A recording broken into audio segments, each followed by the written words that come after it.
Okay, now we're going to go over these two buttons, Nurbs and Arrays. Now, for Nurbs, which we'll do first, you need, well, there's two different types. Ones that affect objects and ones that affect splines. We'll go over splines in more detail later on, but all you need to know for the moment is they're like basic lines. Add square. Now, we'll go over the shape ones first. Remember hitting arrow to focus on it. Now, if we open this up, I'll create one of each. Now each one of these would have its own little purpose, but we don't really need to discuss this one. This one's not very useful. Just discuss these ones. Now, the first one is hypernurbs. This is the most important, really. Now, if I just drop my cube onto it, make it a child, see how I did that? You'll notice my cube now looks like a circle. Why is this? Because the hypernurbs has like rounded it off, but we've still got this white box around the outside, which represents what it would look like if I took it off. But you can change this by changing the subdivisions to on all of them, dropping it back on the hypernurbs. You'll notice it had an effect, but not as greater effect. It's like that fillet thing we looked at earlier. So we can put this up to like 10 and round it off. Gets quite a nice shape, doesn't it? And this is useful because, unlike the fillet option, which you can only do to squares when they actually cubes when they actually are cubes, if I hit C, I lose that option and I can't get it back. But I can still drop it on my hypernurbs and it still has the exact same effect. Also, it doesn't have to be just for cubes, it can be for any shape. So we'll delete that. Now we'll look at the other ones. We've got rectangle. So you don't really need this one as well. Let's go these ones. We have our rectangle spline.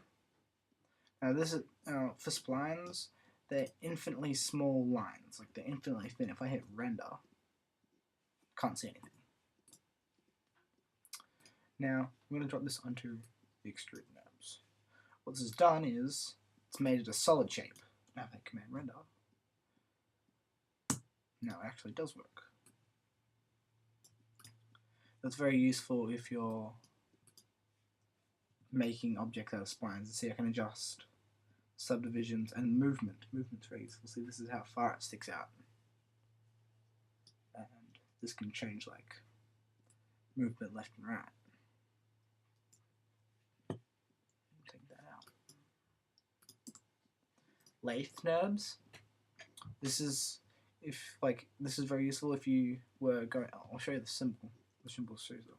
See, we've got the white line, and it's been spun to make that vase shape. Now, this is useful if you're making like a wine glass or something.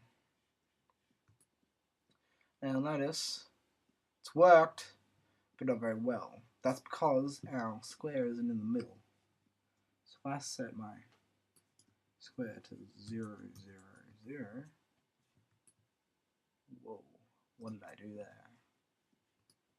You'll notice it's gone black. That's because it's trying to place two at once. Now if I move it around, if it has to overlap each other, it doesn't like that.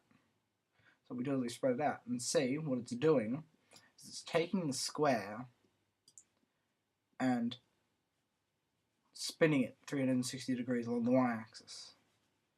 And that creates a donut shape. Now for sweep Nurbs, delete our rectangle, we need two shapes. Because this is probably the first one you're going to do that has maths in it.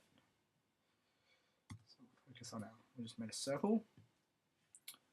We'll leave it like that, and then we'll make a square, and we'll change its plane to X, Z, so it's laying flat on the ground.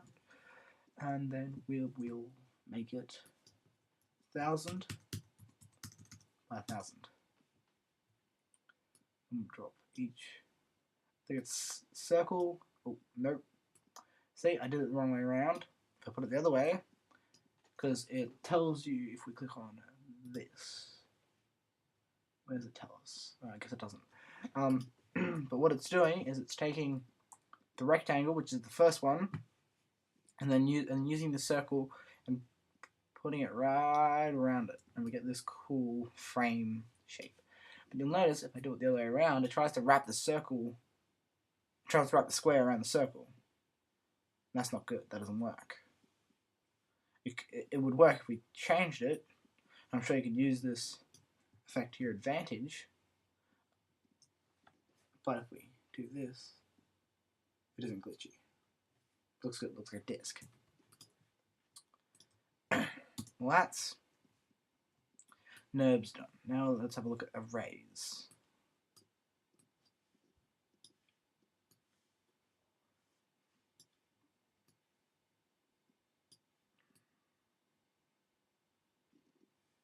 I think that's all the main ones. Cube. First off, array. Pretty straightforward. By the symbol, what it does is it takes the object and copies it around. Now, if we have a look at it, we can adjust number of copies from 2 to God knows how many. Then we can adjust the radius, how far apart they are. So if we spread it out and then ramp up the radius, we can fit more in. See?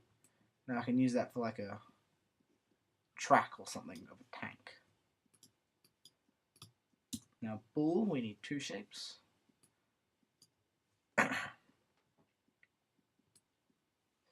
Okay, we'll move this one over here. Now, if we click on it, this is actually Boolean type.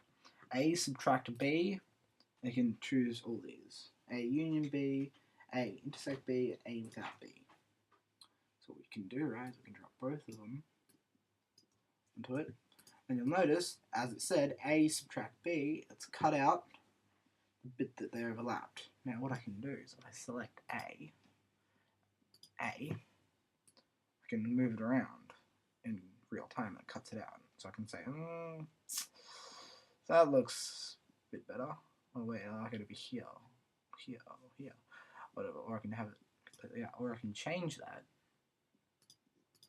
to, that's A without B. So you can see it hasn't added in those extra points. Extra planes, sorry. A intersect B. So it only leaves what they both spaced there, and then go to union, just both shapes stuck together.